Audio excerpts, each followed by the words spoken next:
है अपूर्व रसरूपा च कथा तत्र भविष्यति, वहां अपूर्व रसरूपा कथा होगी। अगर चाहते तो जहां बात हो रही थी ठाड़े ठाड़े वहीं श्रोता वक्ता बन के बस बैठो, कहीं जाने की जरूरत नहीं, वहीं करने लग जाते, वहीं सुनने लग जाते। लेकिन ना, बोले इतनी ऊंचाई पर अरे वन में मोर नाचा, किसी ने देखा तो देखने वाले थे ही नहीं, तो उससे क्या लाभ। जहां अधिक से अधिक लोग कथा से लाभान्वित हो सके ऐसे धरातल से कथा होनी चाहिए। तो हिमालय से नीचे खिसके, कहां बद्रिकाश्रम और कहां हरिद्वार, हम लोगों को कई दिन लग जाते हैं महाराज पैदल जाने में, और अब बस से भी शायद एक दिन में तो नहीं पहुंच पाते हैं, कहीं न कहीं तो पड़ाव करना पड़ता है। श्री सनकादिक जी और श्री नारद जी दोनों बद्रिकाश्रम से खिसक करके हरिद्वार आए। बोले महाराज यहाँ ज्यादा लोग जुड़ जाएंगे, इनके लिए बिछायत कहां से आएगी। अरे बोले नव कोमल बालुकम, गंगा जी की बालू, गंगा जी की रेती ऐसी है कि लगता है चांदी को रेत रेत करके चूर करके बिखेर दिया गया है। 10 घंटा बैठ करके गंगा जी की जमुना जी की रेती पहते उठो और कपड़े झाड़ो तो एक कहीं दाग नहीं, और लगता है कि गद्दा बिछा हुआ है, इतना कोमल कोमल, नव कोमल बालुकम। और चांदनी के लिए अरे बोले नाना तरुलता किरणम, खंपा गाड़ने की जरूरत नहीं, बड़े बड़े वृक्ष साल वगैरह के, और उन पर लता किरण, अनेक लता वल्लरियां चारों तरफ से आच्छादन दिए हुए हैं। हाँ ठीक है, बिछायत के लिए बालू और छाया चप्पर के लिए वृक्ष और लताओं का आच्छादन।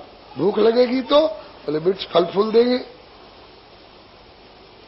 प्यास लगे तो गंगा जी का शीतल निर्मल अगाध मधुर जल। ये कहना नहीं पड़ेगा कि बर्फ डाल के लाओ, हरिद्वार में गंगा जी का जल स्वाभाविक शीतल मधुर। हाँ ये भी ठीक है, ये तो सुविधा हो गई। महाराज पर्वत की उपत्यका है, जंगली प्रदेश है, कथा होती रहे, बीच में बाघ शेर अर्राए पड़े तो, सांप बिच्छू आ गए सड़क करके और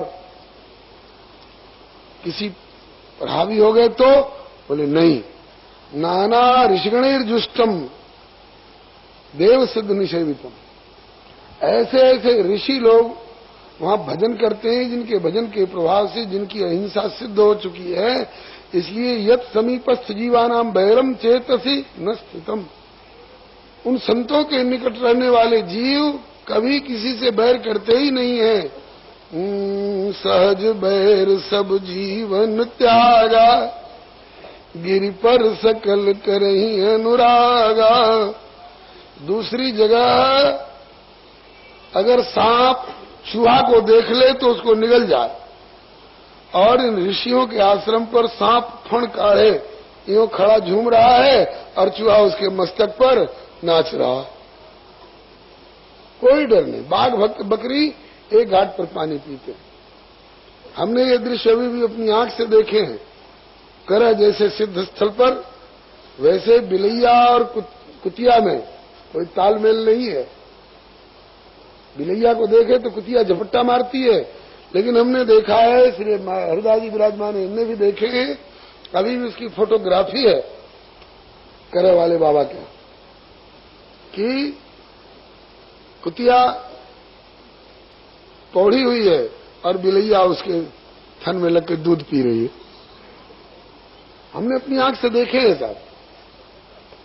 जहां सिद्ध संतों का ये अहिंसा सिद्ध व्यवहार होता है, वहां पर कर के हरि कपिकोल कुरंगा, विगत बैर बिचरहि सब संगा। इसलिए यत समीपस्थ जीवानाम बैरम चेतस न स्थितम।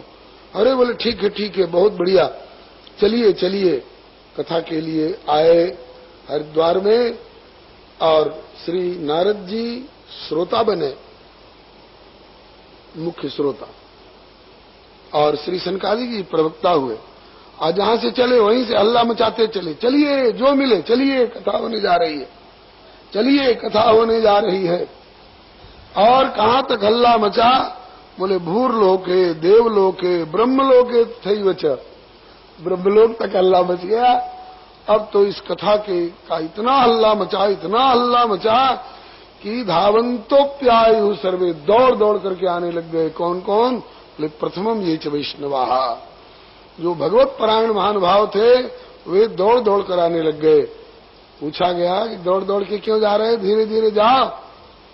कहा कि धीरे धीरे जाएंगे और आधा घंटा पीछे पहुंचेंगे, इतनी देर में जितनी कथा निकल जाएगी उतने से वंचित रहना पड़ेगा। तो एक भी अध्याय, एक भी श्लोक कथा छूटने न पावे, इसलिए धावंतोप्यायु सर्वे प्रथम ये च वैष्णवाः। और अकेले दुकेले नहीं जा रहे हैं। हाँ, कोई तो कहते हैं कि ना चाहिए मोह पार परोसिन, अरे मैं तो इकली दुकली जाऊं मेरी भी ना माने मेरो बनो। अरे हाँ, कहते हैं इकली दुकली नहीं, बोले कि अगर विरक्त महानुभाव हैं तो शिष्य प्रशिष्यों के साथ, गृहस्थ महानुभाव हैं तो स्वस्त्री विरायुति प्रणयन युक्ता, स्त्री और पुत्र पौत्रों के साथ सब चलो। अरे सब चलेंगे तो ये घर की रखवाली कौन करेगा, आश्रम की देखभाल कौन करेगा? कहा कि आश्रम राम भरोसे। अरे तुम रह जाओ, देखा भाली करियो। कहा कि को कह रहन कहिए नहीं काहू, को न चही जग जीवन लाहू। जीवन का लाभ क्यों? सारी बातें एक जगह नहीं मिलती हैं जी। जैसे असंजोग यहां जुटा हुआ है, श्रीमद् भागवत जैसी कथा, हरिद्वार जैसा स्थान, सनकादिक सरीखे प्रवक्ता, नारद जी जैसे श्रोता, और लक्ष्य भक्ति ज्ञान वैराग्य की तुष्टि पुष्टि प्रतिष्ठा और जीव मात्र का कल्याण। ये सारी बातें एक जगह कहाँ मिलती हैं? ऐसा अवसर बार बार नहीं आता। इसलिए अवसर से लाभ उठाओ और उठाने दो सबको। समय लाभ सम लाभ नहीं, समय चूक सम चूक, चतुरन के खटखट सदा समय चूक की हुक। अवसर कौड़ी चूक गए तो बहुर दिए क्या लाख, दूज न चंदा देखिए तो क्या देखे भरी पाख। ये अवसर बार बार नहीं आता, इसलिए सबको चलने दो। आए, कौन कौन आए उनके नाम दिए गए हैं। ये स्वयं प्रवक्ता लोग हैं, भगवान को भी कथा सुनाने वाले। भृगुर्वशिष्ठश्च वनश्च गौतमो मेधातिथिर्देवल देवरातो रामस्तथागाशुतशाकलो मृकण्डपुत्रात् त्रिजपिप्पलादा योगेश्वरौ व्यास पराशरौ च छाया सुकोजा जलिजन्मुख्या सर्वेप्यमी मुनिगणा सहपुत्र शिष्या स्वस्त्रीभिरायुरति प्रणयन युक्ताः। सपुत्र शिष्या स्वस्त्रीभिरायुरति प्रणयन युक्ताः, स्त्री पुत्रों के साथ शिष्यों के साथ सब चलो। ये ऋषि लोग आए सो आए महाराज। वेदांतान च वेदाश्च, वेद आए, वेदांत आए, मंत्र आए, तंत्र आए, मूर्तिमान हो करके आए। 10 सप्त पुराणानि 17 पुराण आए, खट शास्त्राणि था 6 शास्त्र आए, गंगाद्यासरितस्तत्र पुष्करादिसरांश्च, गंगा इत्यादि नदियां आई, पुष्कर प्रयाग इत्यादि तीर्थ आए, मूर्तिमान हो करके आए। ऐसा अवसर बार बार नहीं मिलता। आज भी जहां भगवत कथा होती है ये सब आते हैं। तत्रैव गंगा यमुना च वेणी गोदावरी सिंधु सरस्वती च सर्वाणि तीर्थानि वसन्ति तत्र यत्राच्युतोदार कथा प्रसंग। अत्यंत उदार अच्युत भगवान का कथा का प्रसंग जहां चल रहा है वहां सब आते हैं। आए श्री सूरदास जी महाराज ने इसी श्लोक का भाव सूरसागर में कई जगह अध्याय और स्कंद के प्रारंभिक भाग में बार बार उद्घोष किया है।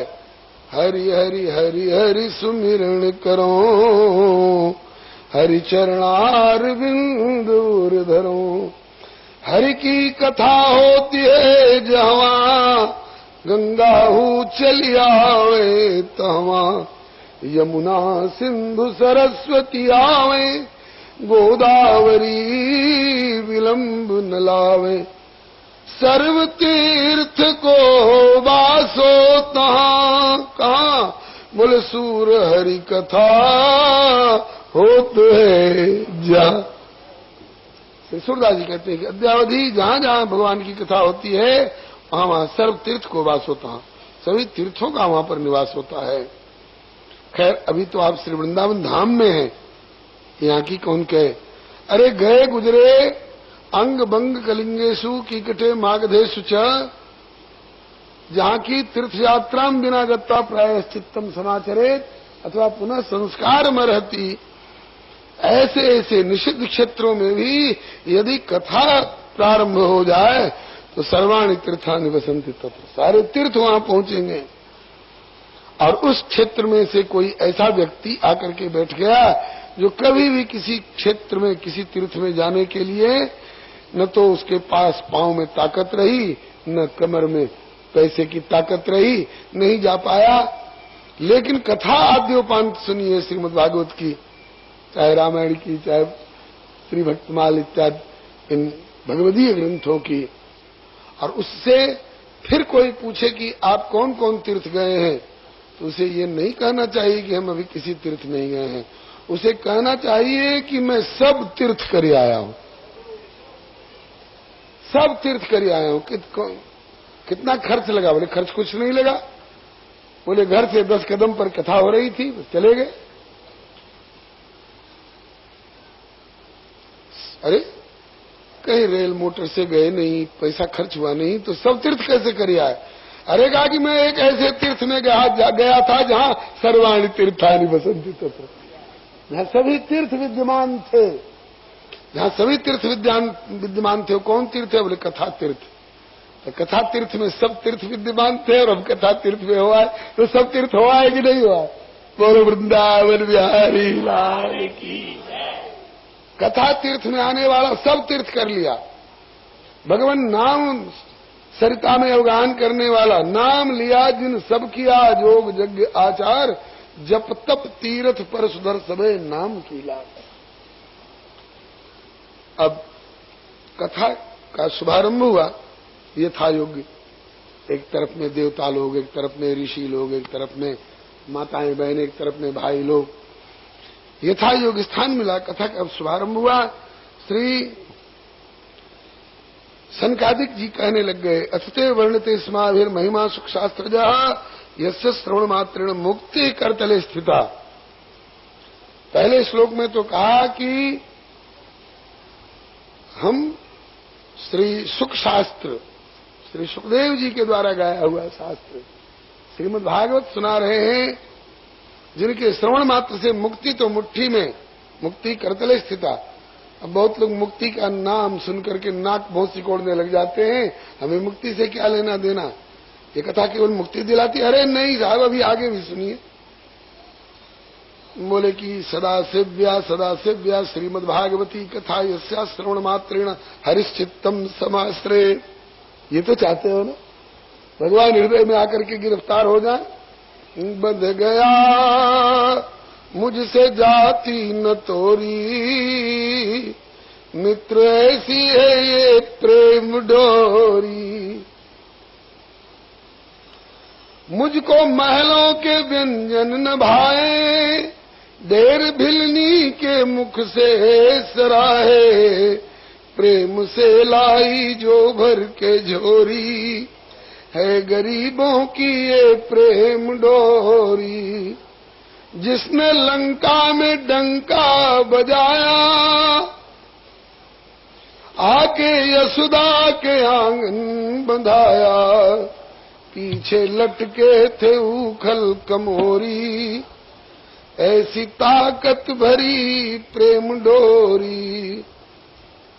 श्रीमद् भागवत की कथा में ये क्षमता है कि हरि जहां कहीं भी हो उनको गिरफ्तार करके लाके हृदय रूपी कारागार में बंद कर देती है। कथा सुनने वाले के हृदय में आकर के भगवान गिरफ्तार हो जाते हैं, जा नहीं सकते। यस्या श्रवण मात्रेण हरिश्चित्तम समाश्रयेत। इस प्रकार से कहते हैं कि तावत संसार चक्रेस्मिन् भ्रमते ज्ञान तपमान यावत कर्णगता नास्ति सुख शास्त्र कथा क्षणम। तभी तक प्राणी संसार भवपथ में भटकता रहता है। मानवो भव, दानवो भव, शुक्रो भव, कुकरो भव, कीटो भव, पतंगो भव। ये संसार में तभी तक प्राणी संसरणशील रहता है, भटकता रहता है अनेक योनियों में। पुनरपि जननम पुनरपि मरणम पुनरपि जननी जठरे शयनम। कब तक? बोले यावत कर्णगता नास्ति सुख शास्त्र कथा क्षणम। श्री सुखदेव जी की वाणी जब तक कान में नहीं गई है। इसलिए श्रीमद् भागवत की कथा का नित्य सतत सेवन करना। जिस घर में श्रीमद् भागवत की कथा नित्य होती हो तद्विहम तीर्थ रूपम ही वस्ताम पाप नाशनम। परम तीर्थ स्वरूप वह घर है। अरे नहीं भी कथा होती हो, कम से कम श्रीमद् भागवत जी पधरे हुए भी हो, इनकी धूप आरती भी होती रहती हो, तो उस घर की महिमा तो साक्षात वैकुंठ के समान घर है। इस प्रकार से फिर आगे कहते हैं कि देखो जंगल में साधारण साधारण गीदड़ सरीखे वन्य प्राणी भी चें पे करते फिरते हैं, लेकिन कब तक? जब तक सिंह का गर्जन नहीं होता है। सिंह का गर्जन हुआ और सब, फिर किसी की हिम्मत नहीं जो दो शब्द मुंह से निकाल दे। इसी तरह से श्रीमद् भागवत का सिंह गर्जन जब तक नहीं हुआ है तभी तक जीवन में पाप ताप कलेश कलुष इत्यादि ये चेपे करते रहते हैं, छोटे मोटे जंगली जानवरों की तरह। और श्रीमद् भागवत रूपी सिंह का जो गर्जन हुआ इसके बाद कोई भी पाप ताप नहीं रह सकता है जीवन में। इस प्रकार से श्रीमद् भागवत का महात्म्य अभी कह रहे थे श्री सनकादिक जी।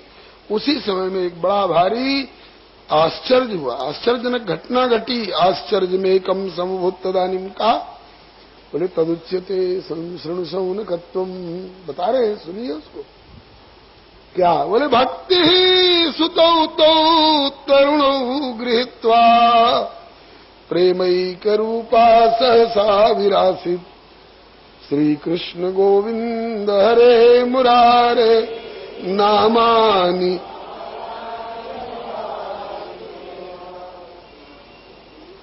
श्री हरे नमः नामे नाथेति नामानि मुहुर्वदन्ति। मन में हो तो गा लीजिए। श्री कृष्ण गोविंद हरे मुरारे हे नाथ नारायण वासुदेव।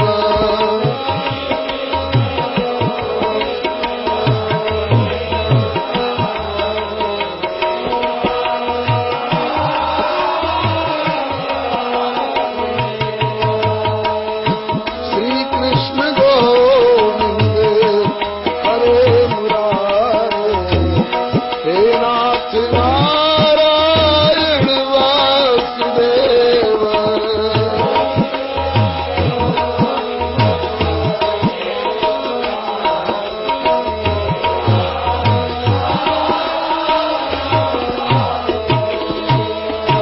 हे नाथ नारायण वासुदेव। हे नाथ नारायण वासुदेव।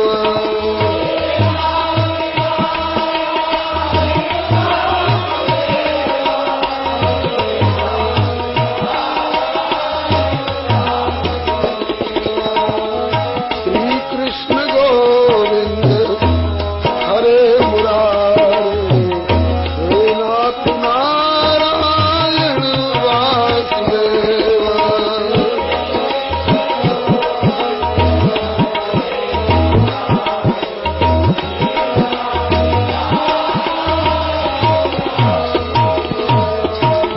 श्री कृष्ण गोविंद हरे मुरारे हे नाथ नारायण वासुदेव।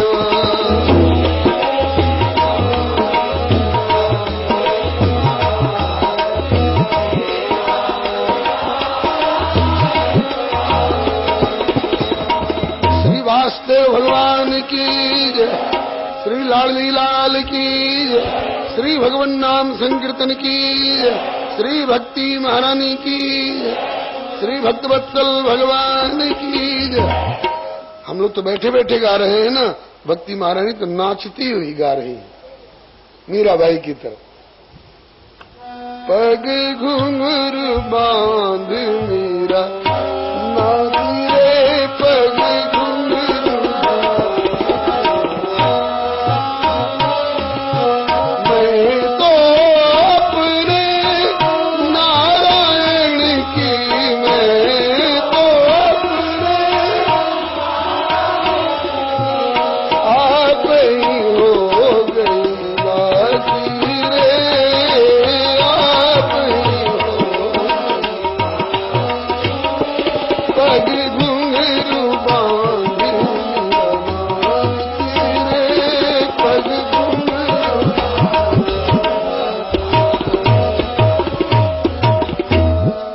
नृत्य करती हुई श्रीमन महाप्रभु गौरांग देव जी की तरह, श्री सुतीक्ष्ण जी की तरह कबहू के नृत्य करे गुण गाई।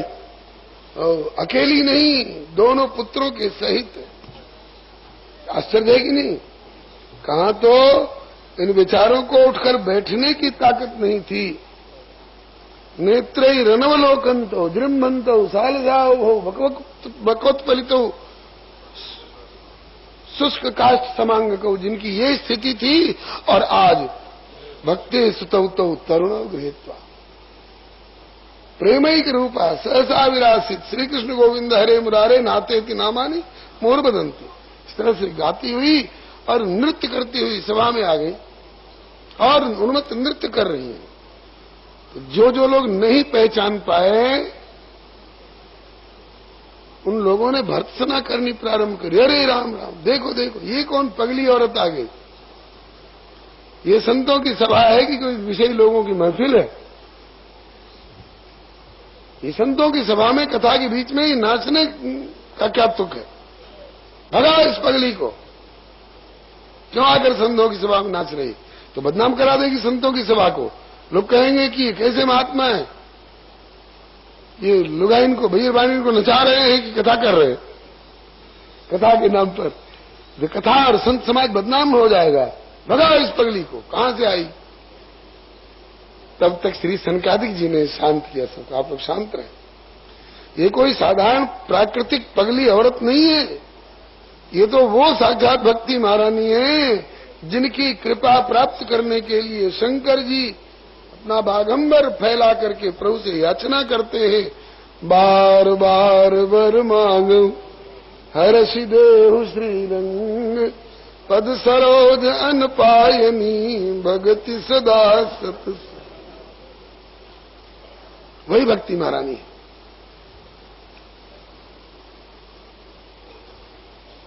अब तो जिन जिन को मालूम हुआ कि ये भक्ति महारानी है और हमने बिना पहचाने इनको पगली औरत कह के फटकार दिया, भर्त्सना की, ओ तो सिटपिटा गए, सकचा गए। रे राम राम, तो बड़ी भूल हुई। बिना जाने पहचाने किसी को अपने मन से कुछ गुणा भाग करके हिसाब नहीं लगा लेना चाहिए। क्षमा याचना करने लगे, हे भक्ति महारानी क्षमा करना, आप तो प्रभु की प्राण बल्लभा हो, पुनि रघुवीर ही भगति प्यारी, तुम तो भक्ति प्रिया तस्य सततम प्राण तो अधिका। भक्ति माने श्री जी, भक्ति माने श्री किशोरी जी। सीता लखन समेत प्रभु राजत पर्ण कुटीर, कैसे लगते हैं? बोले भगति ज्ञान वैराग्य जन सोहत धरे शरीर। भक्ति माने श्री जी, भक्ति माने प्रिया जी प्रभु की। तुम तो भक्ति प्रिया तस्य सत्यम प्राण तो अधिका। और ऐसी भक्ति महारानी को हम लोगों ने भर्त्सना की, फटकारा, पगली औरत कह करके इनका अपमान किया। हे माता क्षमा करना, और एक कृपा की दृष्टि मेरे ऊपर भी डाल दो, जिससे कि मेरी कुटिया में भी भगवान ऐसे ही आ जाए जैसे शबरी की कुटिया में पधार। तुम कृपा कर देती हो तो तया हूतस्तु भगवान यात नीच गृहेश्वपी। भक्ति महारानी काहे को किसी की भर्त्सना का दुख मानेंगी? हाँ। फिर श्री भक्ति महारानी ने सनकादिक व्यास गद्दी पर विराजमान, व्यासासन पर विराजमान श्री सनकादिक जी से जिज्ञासा की, भगवान भवद्भिरद्यैव कृतास्मि पुष्टा कलिप्रणष्टापि कथा रसेन क्वाहं तिष्ठाम्यधुना ब्रुवन्तु ब्रह्मायुधं ताम गिरमुचिरेते। देख रही हूं सब तरह के लोग अपने अपने स्थान पर विराजमान हैं। एक तरफ देवता लोग हैं, एक तरफ में ऋषि लोग हैं, एक तरफ में माताएं बहनें, एक तरफ में भाई लोग हैं। मेरे लिए भी जगह बताइए, मैं कहां बैठूं? हाँ, सबको सब जगह नहीं बिठाया जा सकता है। यथा योग्य आसन चाहिए। मुनि सोच पाहुन बड़ न्योता, तस पूजा चाहिए जस देवता। मुंह देख के बीरा और देह देख के पीड़ा। कोई कोई ऐसे होते हैं कि रिक्शा वाले इनकार कर देते, साहब आपको हम नहीं बिठाए, हमारा रिक्शा जो है तो बैठ जाएगा। और ऐसे व्यक्ति को इतना छोटा सा पीड़ा दे दीजिए तो कैसे बेचारे गुजारा हो। तो जैसे देवता ऐसा आसन हमारे लिए जगह बताइए। श्री सनकादिक जी ने इतनी बढ़िया जगह बताई। बोले कि भक्तेषु गोविंद स्वरूप कर्त्री प्रेमैक धर्त्री भवरोग हंत्री सा त्वं च तिष्ठस्व सुधैर्य संश्रया निरंतरम वैष्णव मानसानी। भक्तों को गोविंद का सारूप्य प्रदान करने वाले प्रेम, एकमात्र प्रेम ही प्रेम स्वरूप अथा तो भक्तिम व्याख्यास्यामः सा त्वस्मिन् परम प्रेम स्वरूपा सुख स्वरूपा अमृत स्वरूपाच्च। ऐसी सा न कामयमाना निरोध रूपत्वात् निरोधस्थ लोक वेद व्यापार न्यास। तो ऐसी जो श्री भक्ति महारानी है, भक्तेश गोविंद स्वरूप कर्त्री प्रेमैक धर्त्री भवरोग हंत्री, भवरोग का समापन कर देने वाली है। हे भक्ति महारानी, आपको जगह बताई जा रही है। सात्वम च तिष्ठस्व सुधैर्य संश्रया निरंतरम वैष्णव मानसानी। वैष्णवों के हृदय कमल के समान खिले हुए होते हैं। वैष्णवों के हृदय में जो विष्णु परायण भगवत परायण महानुभाव होते हैं, उनके हृदय रूपी कमल में क्रोध की आंच नहीं लगती है। क्रोध होता ही नहीं उनके हृदय में। काम की कीचड़ गंदगी नहीं होती है। लोभ का दलदल नहीं होता है। लोभ का अंधड़ तूफान नहीं होता है भक्तों के हृदय में। इसलिए वहीं भक्तों के वैष्णवों के हृदय रूपी कमल में विराजमान होकर वहीं बैठ के सुनो। ये स्थान कैसा है? बलिहारी भगवान का स्थान है। जहां भगवान के लिए स्थान है वहीं भक्ति के लिए भी स्थान है। और जहां भक्ति महारानी आसन लगाती है वहीं भगवान भी आसन लगाते हैं।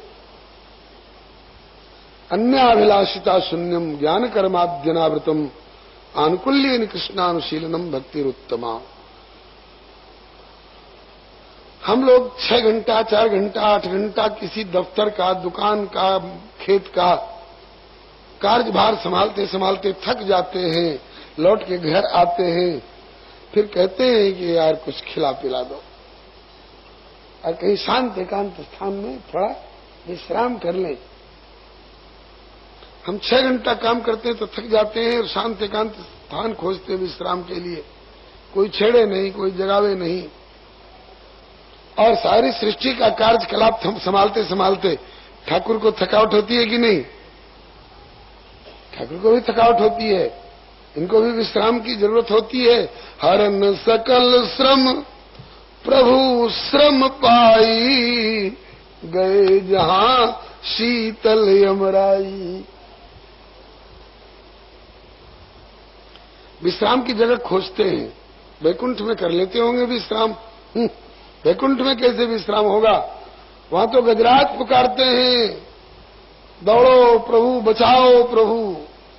तो कहां चैन लेने देते हैं भगत लोग? द्वारका में कर लेते होंगे विश्राम। बोले वह द्रौपदी पुकारती है, दीन दुखी हम बनवासी तुम दीन बंधु कहलाते जी। अघट घटाए घटन बिघटा के बिगड़े काम बनाते जी। शेष भक्त काज लगी शेषासन और गरुड़ासन बिसराते जी। प्रभु जल्द पधारो नहीं तो नहाए धोए दुर्वासा होंगे आते। न खाने देते हैं न सोने देते हैं ये भगत लोग अपनी अर्ज गर्ज, तब कहाँ चैन मिलेगा, कहाँ विश्राम मिलेगा?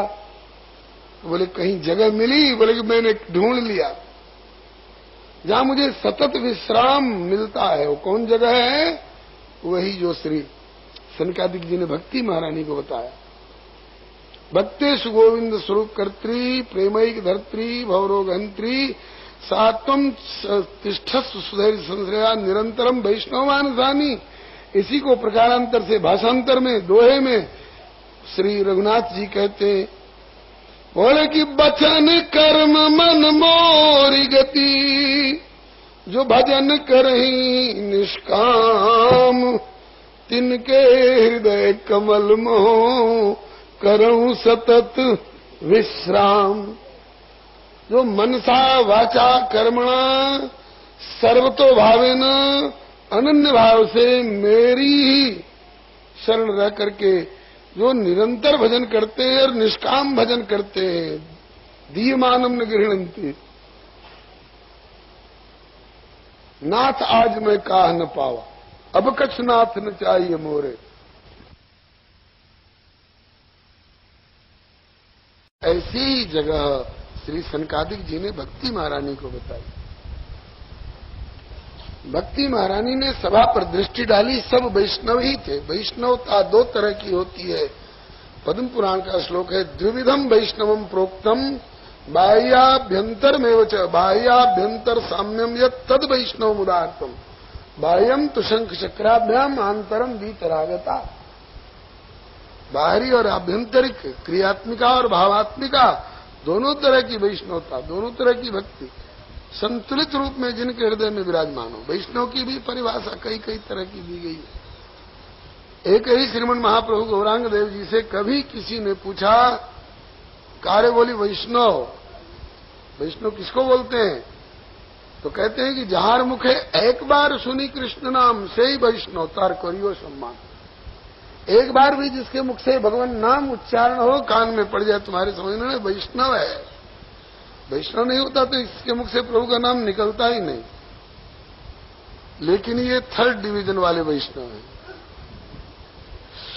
और सेकंड डिवीजन वाले इससे ऊंचे बोले, जहार मुख कृष्ण नाम निरंतर जहार वदने, कृष्ण नाम निरंतर जहार वदने से ही वैष्णव श्रेष्ठ भगत तार चरणे। एक बार नाम लेने वाले से ज्यादा श्रेष्ठ वो है जो निरंतर भगवान नाम उच्चारण करता रहता। और ये सेकंड डिविजनर है। और तीसरी बार किसी ने पूछा कि वैष्णव किसको कहते हैं, तो बोले कि जो निरंतर भगवान नाम लेता रहता हो, यह विशेषता तो हो ही, बल्कि बाह्य और आभ्यंतरिक वैष्णवता के सांचे में ऐसे संतुलित ढंग से ढला हुआ हो कि जहार दर्शने मुखे ऐसे कृष्ण नाम तार जानियो तुम्हें वैष्णव प्रधान। जिसके दर्शन मात्र से प्रभावित होकर के अन्य प्राणी भी कृष्ण कृष्ण को ही व्याघ्र नाचिते लागिलो, ऐसे को तार जानियो तुम्हें वैष्णव प्रधान। वो प्रधान वैष्णव उत्तमोत्तम श्रेणी वाले, first class first gold medalist Vaishnav. इनमें भी कई तरह की श्रेणियां होती हैं। आगे आप एकादश स्कंद में सुनेंगे। सर्वभूतेषु अपश्येत भगवद्भाव आत्मन भूतानि भगवत्यात्मन्येषु भागवतोत्तम ईश्वरे तदधीनेषु बालिशेषु दुषत्सु च प्रेम मैत्री कृपोपेक्षाया करोत् समध्यम अर्चायामेव हरे पूजामेव श्रद्धेयते नृतभक्तेषु ताचान्येषु सभक्त प्राकृत स्मृता। तो कहते हैं कि जिस किसी भी तरह से जिसमें वैष्णवता हो, हे भक्ति महारानी आप उनके हृदय में विराजमान होइए। ये श्री सनकादिक जी ने जो कहा, श्री भक्ति महारानी ने सभा पर दृष्टि डाली। सबके माथे पर तिलक था, सबके गले में कंठी थी, सबके हाथ में माला थी, सबके हाथ में सुमिरनी थी, सबकी जिह्वा पर प्रभु का नाम था। कहा कि तो सब वैष्णव ही है। कहा कि तो सबके हृदय में बैठो, अधिकस्य अधिकम फलम। सबके हृदय में बैठेंगे। तो भक्ति महारानी ने उतने रूप धारण करके सबके हृदय में विराजमान अपने को कर दिया। और जिनके जिनके हृदय में भक्ति महारानी विराजमान हो गई, सबके हृदय द्रवित हो गए, सबकी आंखों से प्रेमाश्रु की धारा चलने लग गई, सबके कंठ गदगद, सबके शरीर रोमांच कंटकित हो गए। अब इसकी प्रतिक्रिया देखिए। पहले तो नारद जी के ऊपर प्रतिक्रिया हुई। नारद जी ने कहा कि अभी कथा कहां शुरू हुई है, अभी तो कथा का महात्म्य हो रहा है। वारे श्रीमद् भागवत और वारे भागवती कथा कि अभी भागवती कथा शुरू नहीं हुई, श्रीमद् भागवत का महात्म्य वर्णित हो रहा है। और इतने ही में भक्ति ज्ञान वैराग्य का यह परिवर्तित स्वरूप में देख रहा हूं। कहां तो वृंदावन में इनको उठ के बैठने की ताकत नहीं थी, और कहां यहां नाचते हुए ननर्थ मध्य त्रिकमेव तत्र भक्त्यादिका नाम नटवत तेजसाम, ये स्थिति आई गई। आप लोगों ने देखे होंगे, ये बैद्यनाथ आयुर्वेद भवन, डाबर वाले, झंडू वाले अपनी अपनी दवाइयों का प्रचार करते हैं। दीवालों पर सब चित्र बनाते हैं, बीच में दवा का चित्र, एक तरफ में एक ऐसे व्यक्ति का चित्र, लगता है कि अब मरा तब मरा, और दूसरी तरफ में एक हृष्ट पुष्ट तंदुरुस्त और प्रसन्न चित्र व्यक्ति का चित्र। इधर बीमार का चित्र रहता है, उधर नीचे लिखा रहता है दवा सेवन से पहले, ये हालत। और इधर स्वस्थ का चित्र रहता है, लिखा रहता है दवा सेवन के बाद। क्या बुलंदी! उसी तरह से कथा सेवन के पहले की भक्ति ज्ञान वैराग्य का दर्शन किया था नारद जी ने। दुखी, उदास, क्षीण, जर्जर, मूर्छित। और वही कथा सेवन के बाद उसी भक्ति ज्ञान वैराग्य को देख रहा, तत्रिकम तरुणायते भक्ति सुतौ तो तरुणो गृहीत्वा प्रेमैक रूपा सहसा विरास। ऐसा नहीं कि किसी खास समय की घटना हो,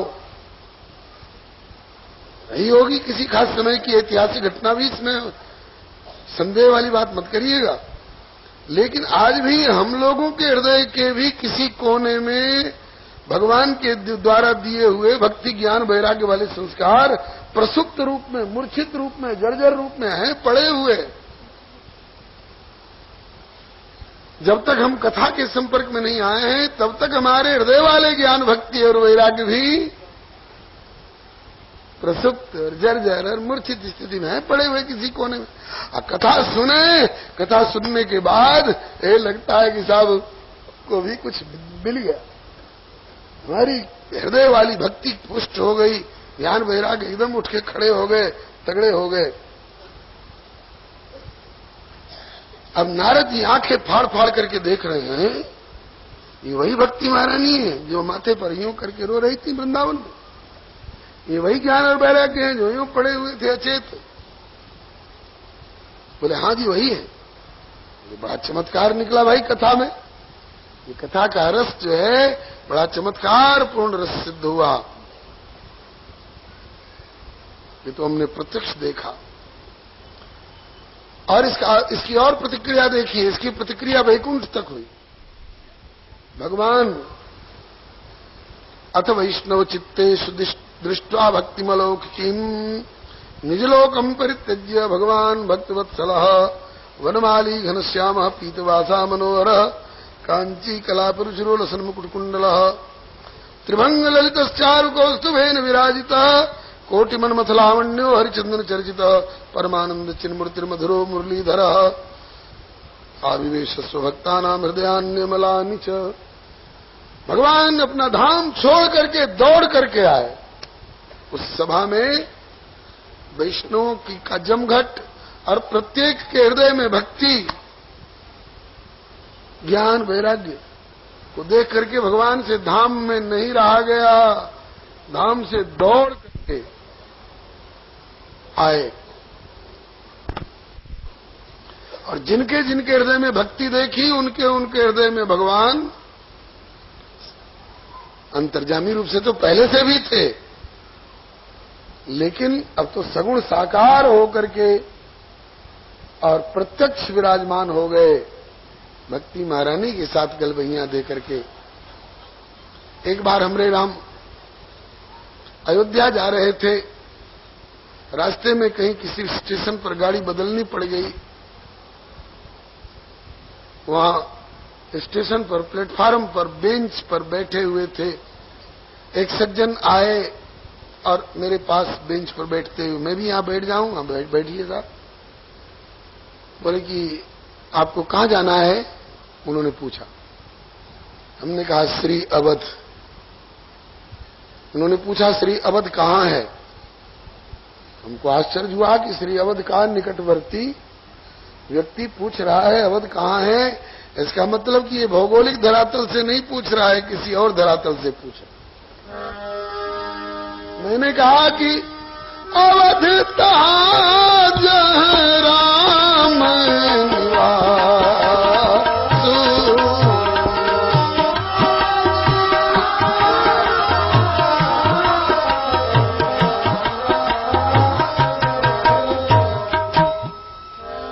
अवध कहां? अरे अवध वहां जहां राम जी का निवास है। आपका प्रश्न ऐसा ही है, दिन कहां? बोले तहीं दिवस जहानु प्रकाश।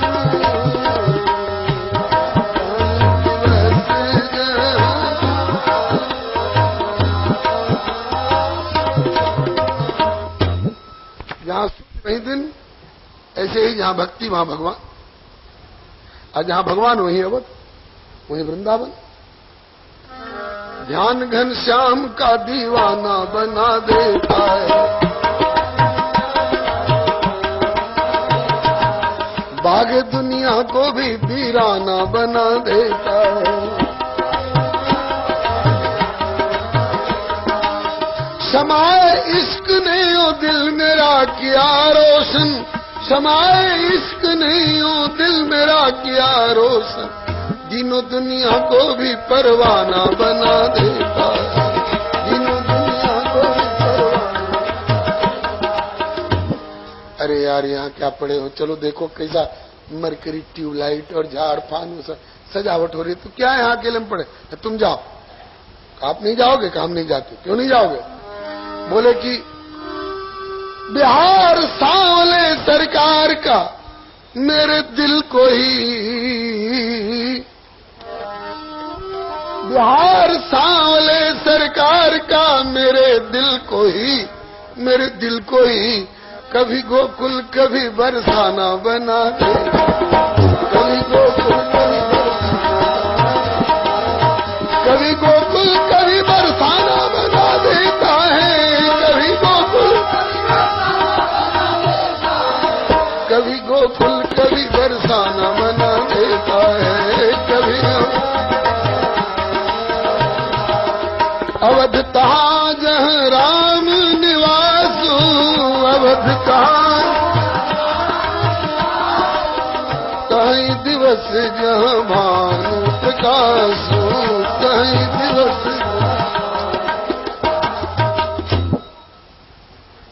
अथ वैष्णव चित्तेश दृष्ट्वा भक्तिमलौक्यम। भगवान ने देखा कि अलौकिक की भक्ति इन वैष्णवों के हृदय में विराजमान है, तो निजलोकम परित्यज्य, अपना लोक छोड़ करके भगवान दौड़े आए और उनके हृदय में आकर के सगुण साकार रूप में विराजमान हो गए। भक्ति और भगवान दोनों जब सगुण साकार रूप में विराजमान हो गए, उन लोगों के आनंद आह्लाद का क्या कहना। बलिहारी उधर बैकुंठ के पार्षदों ने देखा, कहां दौड़े गए प्रभु, किसी पर संकट पड़ा है, बचाने जा रहे हैं। बोले ना, बड़े आनंद विभोर होकर के गए, चिंतित होकर नहीं गए। बोले कहां गए? बोले कहीं आनंदमयी गोष्ठी हो रही है। कौन सी गोष्ठी? बोले भागवत की कथा हो रही। अरे भागवत की कथा में वो आनंद की भगवान वैकुंठनाथ भी वैकुंठ छोड़ के दौड़े जा रहे, गोलोकनाथ गोलोक छोड़ के दौड़े जा रहे हैं।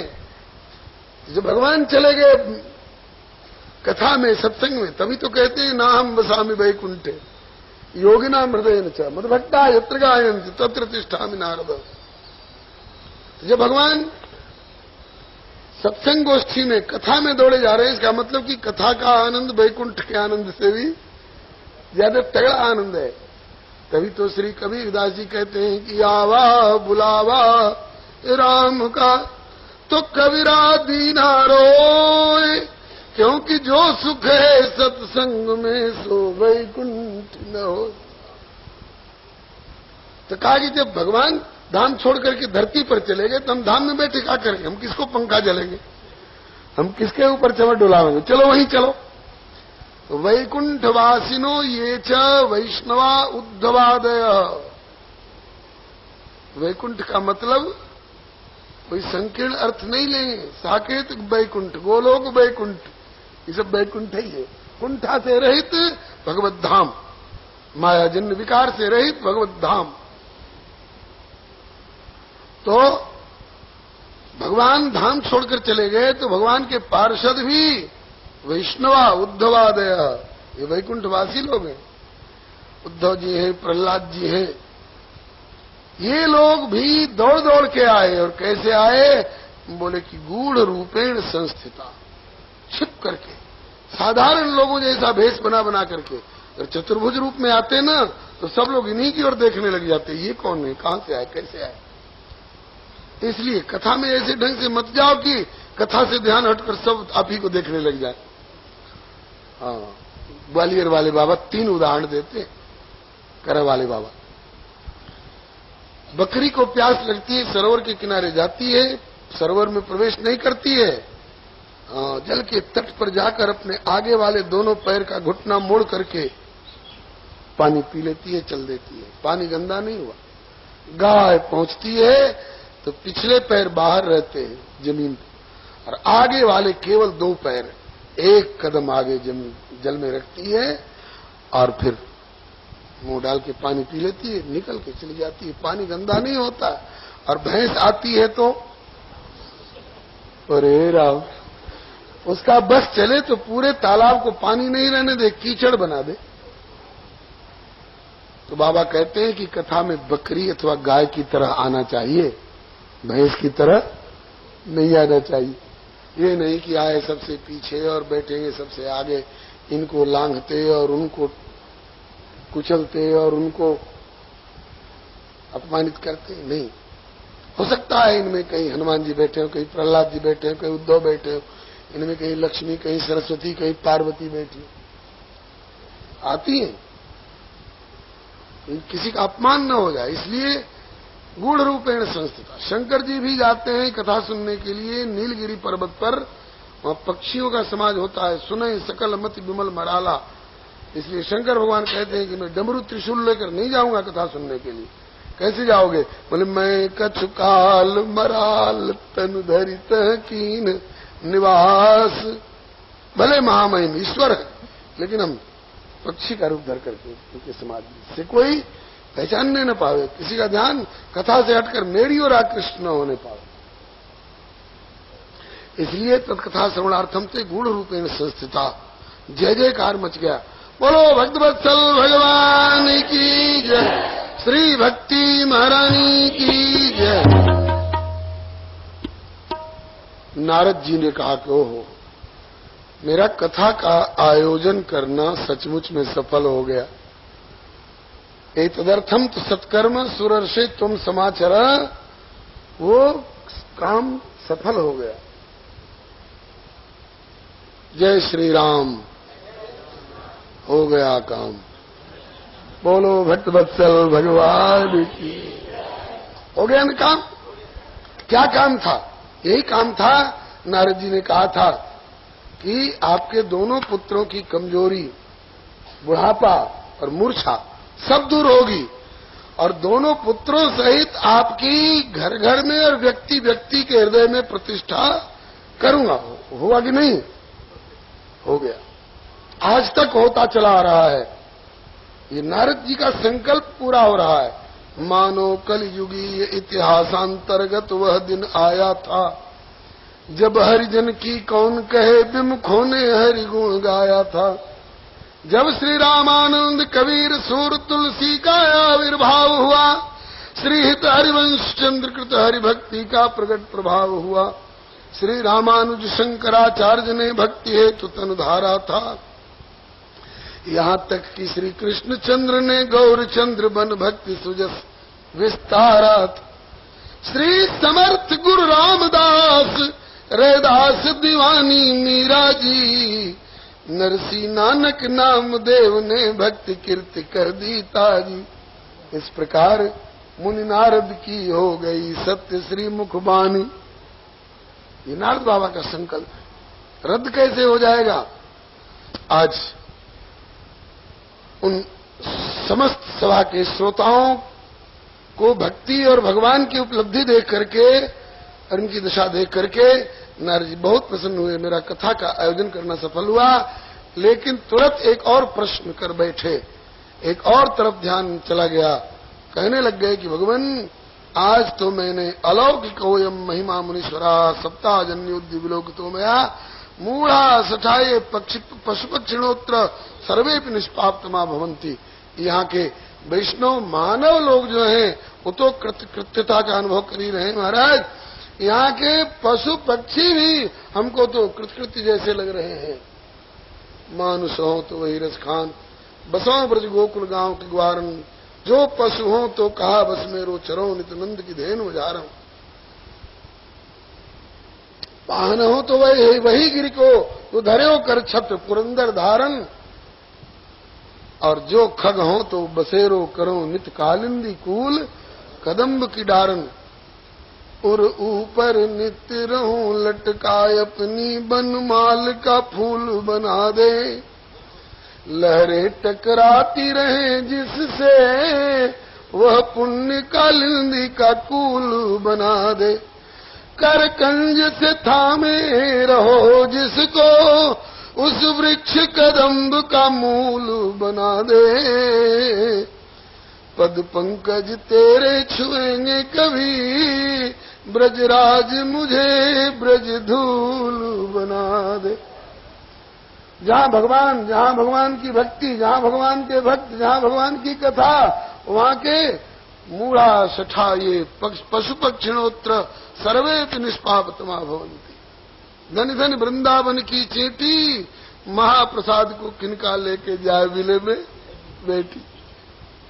धन धन वृंदावन के कुकुर, पावे संत प्रसाद तो बैठ मुँह ताके टुकुर टुकुर।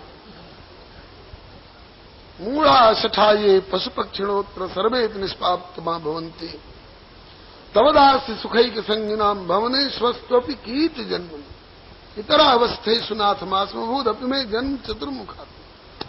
नारद जी कह रहे हैं कि यहाँ के पशु पक्षियों की भी अलौकिकोयम महिमा मुनीश्वरा। देखी मैंने अलौकिक महिमा श्रीमद् भागवती कथा की। अब ध्यान नारद जी का गया उन लोगों पर जो कहीं ताश खेल रहे थे, जो शतरंज खेल रहे थे, जुआ खेल रहे थे, शराब पी करके सड़ी मोरी में पड़े हुए थे, कुत्ता पेशाब कर रहा था उनके मुंह पर, जो किसी की जेब पर थोड़ा इसका ध्यान उधर जाए तो यूं कर ले। ऐसे पापियों की ओर ध्यान गया नारद जी का। तो नारद जी पूछ बैठे कि भगवान, ये वैष्णव जो पहले से हैं भगवत परायण, इन लोगों को कथा से लाभान्वित होते तो मैंने देखा, लेकिन क्या जो पापी लोग हैं वो भी इस कथा से लाभ प्राप्त कर सकते हैं क्या? कर सकते हैं, लेकिन दूरे हरि कथा के चित दूरे चाचित कीर्तना, दूर रहेंगे तब नहीं। आवे मंडप लाभ लें। दूध फायदा करता है, घी फायदा करता है, ताकत देता है, फल और उसका जूस ताकत देता है, लेकिन फ्रिज में रख दें, ताला मार के अलमारी में बंद कर दें तो क्या हो? घी के पीपा को फायदा कर देगा? उसको पीना पड़ेगा और पचाना पड़ेगा। इसी तरह से श्रीमद् भागवत रस को पिए और पचावें तो महाराज पापियों को भी ये रस फायदा करता है, कल्याण करता है। कभी किसी पापी का कल्याण हुआ? और कैसे कैसे पापी शुद्ध हो सकते हैं? के विशुद्ध्यन्ते वदंतु मह्यम सप्ताह यज्ञेन कथामयेन कृपालुभिर्लोकितम विचार्य प्रकाशित कोपि नवीन मार्ग। आप जैसे कृपालुओं के द्वारा ये कोई नवीन मार्ग प्रकाशित कर दिया गया महाराज। कैसे कैसे पापी शुद्ध हो सकते हैं? तो पापियों की और पापों की एक सूची दे रहे हैं। केवल पढ़ दिया जाए श्लोक अर्थ स्पष्ट हो जाता है। बोले कि ये मानवा पाप कृतस्तु सर्वदा सदा दुराचार रता विमार्गगा क्रोधाग्निदग्धा कुटिलाश्च कामिनः ऐसे भी सप्ताह यज्ञेन कलौ पुनन्तिते सत्येन हीनाः पितृमातृदूषकाः तृष्णा कुलाश्च श्रमधर्मवर्जिताः ये दाम्भिका मत्सरणोपहिंसकाः सप्ताह यज्ञेन कलौ पुनन्तिते पंचोग्रपापाः छल छद्मकारिणः क्रूरा पिशाचा इव निर्दयाश्च ये ब्रह्मस्पुष्टा व्यभिचारकारिणः सप्ताह यज्ञेन कलौ पुनन्तिते। मतलब संसार के जे पातक उपपातक अहीं कर्म वचन मन भव कभी कहीं सारे के सारे पातक भी जिसने अपने जीवन में अकेले किए हों और पराकाष्ठा पर पहुंचा के किए हों, ऐसा भी कोई हो और वह भी कथा के आश्रय में आ जाए तो ये कथा भगवती उसको भी पवित्र करके भगवत धाम पहुंचा देती हैं, भगवान से मिला देती हैं। कभी ऐसे किसी पापी का कल्याण हुआ है? बोले कि धुंधकारी शरीके पापी का जब कल्याण कर दिया इस कथा ने तो साधारण लोगों की कौन कहे महाराज ये धुंधकारी कौन था, सबसे बड़ा पापी कैसे साबित हुआ। तब अब आगे कथा बढ़ाते हैं। भारत के दक्षिणी भाग में तुंगभद्रा नाम की एक नदी है, उस नदी के किनारे बड़ा सुंदर नगर था। उस नगर के रहने वाले सभी तरह से खुशहाल थे। उनमें एक पंडित आत्मदेव शर्मा नाम के ब्राह्मण भी थे, बड़े विद्वान, बड़े धनाढ्य, बड़े प्रतिष्ठित, सब कुछ था, लेकिन उनके कोई संतान नहीं थी, पुत्र नहीं था। उनके तो पुत्र था ही नहीं, वो गैया पालते पोसते थे तो उनकी पाली पोसी गैया भी बंध्या रह जाती थी। इतना ही नहीं, अपने हाथ से अपनी फुलवारी में एक पौधा भी रोप देते तो चाहे वो फूल का पौधा होता चाहे फल का पौधा होता, उसमें न फूल लगते न फल लगते, ऐसे बनरिया के रह जाता था, उसका कुड़िया के रह जाता था। इस बात की उनको स्वयं ग्लानि तो थी ही, बस्ती भर में इस बात की चर्चा थी कैसा पापी है, ब्राह्मण के घर में जन्म पाकर के भी पूर्व जन्म का कैसा इसका पाप है कि इसको संतान नहीं, इसके गैया को संतान नहीं, इसके पेड़ पौधे में फूल और फल। कोई कोई तो इतना तक कह देते थे कि ऐसे के हाथ का हम पानी भी पीना पसंद नहीं करते। इस बात से बड़ा दुख होता बेचारे को। यद्यपि जग दारुण दुख नाना, अनेक प्रकार के दुख हैं, लेकिन सबते कठिन जाति अपमान। अपनों के बीच में अपमानित और बहिष्कृत होकर के रहना ये बहुत कठिन दुख है। इनने सोचा ऐसे अपनों के बीच में अपमानित बहिष्कृत तिरस्कृत होकर के रहना जीना, इससे तो अच्छा है मर जाना। कहाँ जाके मर जाना? घर में जहर खा के मर जाना? बोले ना, आत्महत्या का पाप लगेगा। कैसे मरोगे? बोले मोह मरिबे को नेम है, मरो तो हरि के द्वार, कबहू तो हरि पूछिए कि कौन पर्यो दरबार। तो हरि कहाँ मिलेंगे? भगवंत इतनी जल्दी कहाँ मिलेंगे? अरे भगवंत नहीं मिलेंगे तो भगवंत के प्रतिनिधि संत तो मिलेंगे। जंगल में चलो, जंगल में बड़े बड़े सिद्ध कोटि के ऋषि मुनि महात्मा होते हैं और उनमें इतनी ताकत होती है कि जो न करे लकीर सो करे फकीर। जो बात दवा से हो न सके वो संत दुआ से होती है। जब कामिल मुर्शिद मिलते हैं तब बात खुदा से होती है। सुनी आचरज करे जन कोई, सत्संगति महिमा नहीं गोई। मति की रति गति भूति भलाई, जब जेहि जतन जहां जेहि पाई, सो जानब सत्संग प्रभाऊ, लोकं वेद ज्ञान उपाऊ। इसलिए जंगल में चलो, या तो कोई साधु संत मिले सिद्ध कोट के तो उनसे आशीर्वाद मांगूंगा, बाबा आशीर्वाद दो पुत्र हो जाए, और कदाचित संत नहीं मिले तो जंगली बाघ शेर मारेंगे थाप। ऐसे अपमानपूर्ण जीवन से छुटकारा मिल जाएगा, आत्महत्या का दोष भी नहीं लगेगा। यह सोच करके बेचारे जीवन से निराश जंगल में गए पंडित आत्मदेव शर्मा, और वहां सच संयोगवश भगवत प्रेरणा से मुहूर्ताद तत्रैव सन्यासी कश्चिदागतः, एक सन्यास जीवन वाले संत पधारे। उनको देखकर ब्राह्मण देवता को श्रद्धा हुई, उनके चरणों में जाकर के रोने लग गए। महात्मा ने पूछा, कथम रोदिषि विप्रत्तम काते चिंता बलीयसी। ब्राह्मण देव क्यों रो रहे हो, किस बात की चिंता है? बताए कि महाराज सब कुछ है, एक संतान नहीं। कहा कि संतान क्यों चाहते हो, पुत्र क्यों चाहते हो? कहा कि इसलिए कि संतान से लोक में सुख और परलोक में सद्गति मिलेगी। कहा कि पंडित हो, पढ़े लिखे हो, और ऐसी भ्रमात्मक बात करते हो, किसने तुमको बहका दिया कि संतान से सुख और संतान से सद्गति होती है? राजा सगर को 60,000 पुत्र थे, स्वयं अपने सुख और सद्गति का उन भागों को ठिकाना नहीं। कपिल देव जी जैसे संत का अपमान करके राख की ढेरी बन गए। शरीर तो राख की ढेरी बन गया, आत्माएं उनकी भटक रही थी।